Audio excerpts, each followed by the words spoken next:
আসসালামু আলাইকুম। দেশের বাইরে থেকে যে যেখান থেকে দেখছেন এমটি এগ্রো ফার্মের পক্ষ থেকে আন্তরিক শুভেচ্ছা ও অভিনন্দন। এই যে দেখতে পাচ্ছেন আমাদের গরুগুলা, এগুলা গ্যান্ডারির পাতা দেওয়া হয়েছে। গ্যান্ডারির পাতা খুব একটা খায় না, যে মাথা একটু মিষ্টি মিষ্টি আছে ওইগুলাই খায়। আর দেখতেছেন গরু, আপনারা দেখলে বুঝতে পারবেন কত চেঞ্জ হয়েছে। 2 মাস হলো কিনছি গরু, অনেক চেঞ্জ হয়ে গেছে আলহামদুলিল্লাহ। দুটোটা গরু আমাদের অনেক খাওয়ায়। আমরা গরু কেনার পরে কৃমি ওষুধ খাওয়াইছি, লিভার টনিক খাওয়াইছি, তারপরে জিঙ্ক খাওয়াইছি, যার জন্য কৃমিমুক্ত করার পরে লিভার টনিক ও জিঙ্ক খাওয়ার পরে গরুর রুচিটা অনেক বাইরে যায়। গরুর রুচি অনেক বাইরে গেছে, যে প্রচুর শীত গেছে তারপরেও গরুর চেহারা আলহামদুলিল্লাহ অনেক ভালো হয়েছে। ভিডিওটা পুরো দেখেন, দেখলেই বুঝতে পারবেন গরুর পরিবর্তন।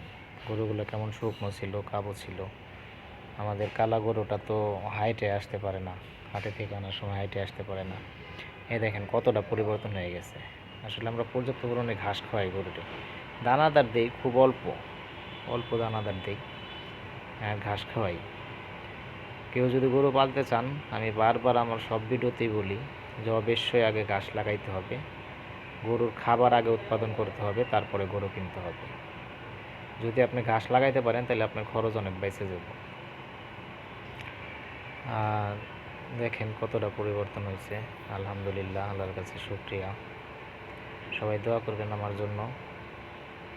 আশা করতেছি এবার কোরবানিদের পরেও আবার গরু কিনবো, মাংসের জন্য গরু কিনে পালবো, পাইলে তারপরে 3 মাসের প্রজেক্ট আর কি, তারপর আবার বিক্রি করে ফেলামো। এবার গরু কম, আমার মাত্র 2টা গরু, এর জন্য বেশি ভিডিও দিই না। আপনারা ভাবতে পারেন 2টা গরু আবার খামার হয় কিনা, এর জন্য। আমার তো খামার না, আর প্রান্তিক খামারি, আমরা তো আর বড় খামারি না। এই দেখেন এই গরুটা কত পরিবর্তন হয়েছে। আপনারা প্রথম ভিডিও দেখলে বুঝবেন যে ওরা হাঁটার শক্তি ছিল না, আর এখন ভিডিওটা দেখেন। ইনশাআল্লাহ আল্লাহর রহমতে আপনারা রোজার ঈদের পরে দেখতে পারবেন আবার কেমন পরিবর্তন হয়।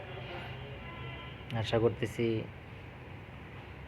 আমাদের টার্গেট 2 লাখ প্লাস বিক্রি করুন, 2 লাখ প্লাস এই গরু 2টা হবে আশা করতেছি আল্লাহর রহমতে আমরা যদি বানাইতে পারি।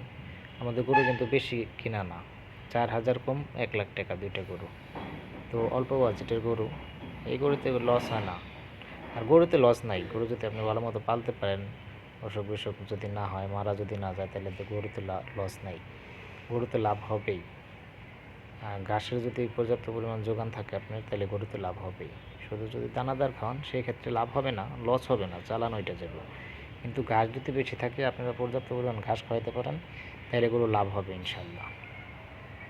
আর এই যে গরু 2টা এখন পর্যন্ত আল্লাহর রহমতে কোনো অসুখ বিসুখ কিচ্ছু হয় নাই। আমরা 2টা গরুরে 5 লিটার জিঙ্ক খাওয়াইছি, 5 লিটার জিঙ্ক 2টা গরুরে খাওয়াইছি, প্রায় 1 মাস খাইছে। সবাই ভালো থাকবেন, আসসালামু আলাইকুম।